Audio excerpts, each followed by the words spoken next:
अब इस चैप्टर को खत्म करने के बाद कुछ थोड़े मोल कॉन्सेप्ट के क्वेश्चन कर लेते हैं।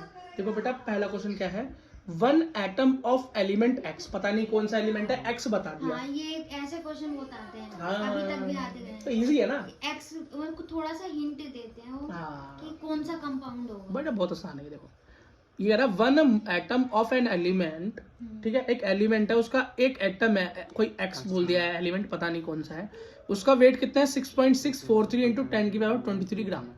ठीक, ओके जी। Number of moles of atom in its 20 kilogram.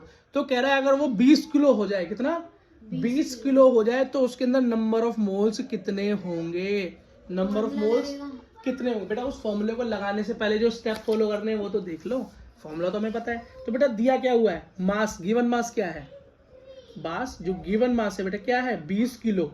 कितना है 20 किलो। 20 किलो। बेटा किलो तो अपने को चाहिए नहीं, क्या किलो में तो अपना काम होता नहीं, मोल्स वाले कॉन्सेप्ट में छोटी यूनिट चाहिए, मतलब ग्राम चाहिए। तो किलो दे रखा तो पहले तो उसको ग्राम बना लो। तो 1 किलो में कितने ग्राम होते हैं 1000 तो बेटा 1000।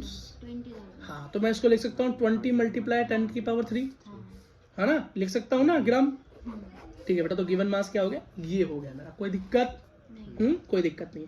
अब ये बोल रहा है वन एटम ऑफ एलिमेंट, ये इतना वेट, मतलब कितना दे रखा है, AMU क्या दे रखा है, ग्राम एटॉमिक मास दे रखा है, GAM बोलो, एटॉमिक मास दे रखा है, कितना दे रखा है 6.643 10⁻23 ग्राम दे रखा है। और ये बेटा फाइंड टोटल कैसे फाइंड आउट होता है, टोटल इसके सामने बेटा एवोगैड्रो नंबर से मल्टीप्लाई कर दो या 1 मोल से मल्टीप्लाई कर दो। कभी भी क्वेश्चन को ऐसे ही सॉल्व करना है, यही बेटा स्टेप है क्वेश्चन सॉल्व करने का। क्या है, जो भी बेटा मल्टीप्लाई कर दिया, हाँ यही स्टेप है बेटा, जो भी हमको क्या दे रखा है। देखो बेटा दोबारा क्वेश्चन को देखो, one atom of element x, एक पूरा क्या है एलिमेंट एक्स, उसका एक एटम, क्या एक एटम का इतना वेट है, एक सिंगल एटम का इतना वेट है।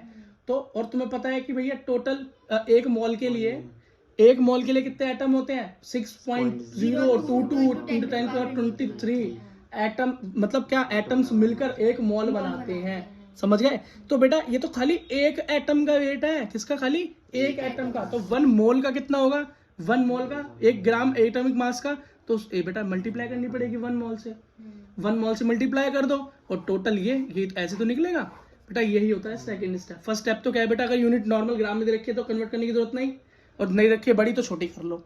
अगला बेटा जो भी दे रखा है उसको मोलर मास में या अपने मोल के लेवल पर कन्वर्ट कर लो। मोल के लेवल पे कैसे कन्वर्ट होगा, एवोगैड्रो नंबर से मल्टीप्लाई कर दो, बात खत्म हो गई भाई।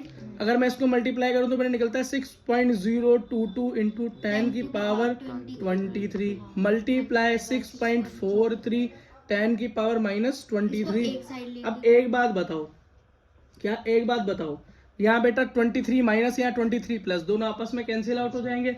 अब बचेगा सिर्फ ये 6.02243, इसको करेंगे तो 100 नीचे आएगा, 100 नीचे आएगा 6.22। हाँ, इन दोनों को जब बेटा मल्टीप्लाई करेंगे और नीचे मल्टीप्लाई करके डिवाइड करेंगे तो मेरा आंसर निकल के आया 40। कितना 40 निकल के आया, समझ गए।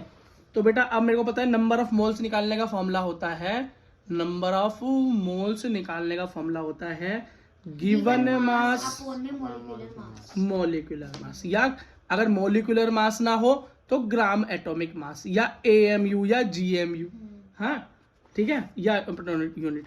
तो भाई गिवन मास क्या है 20 किलो, अब 20 किलो को ग्राम में कन्वर्ट किया तो क्या हो गया 20 मल्टीप्लाई 10⁻3 ग्राम। बात समझ में आई।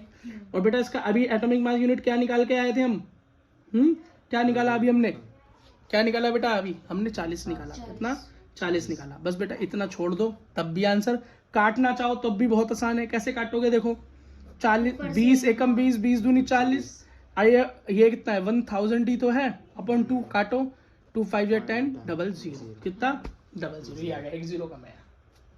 बस समझ में आ गई, क्वेश्चन सॉल्व हो गया बेटा, ठीक है।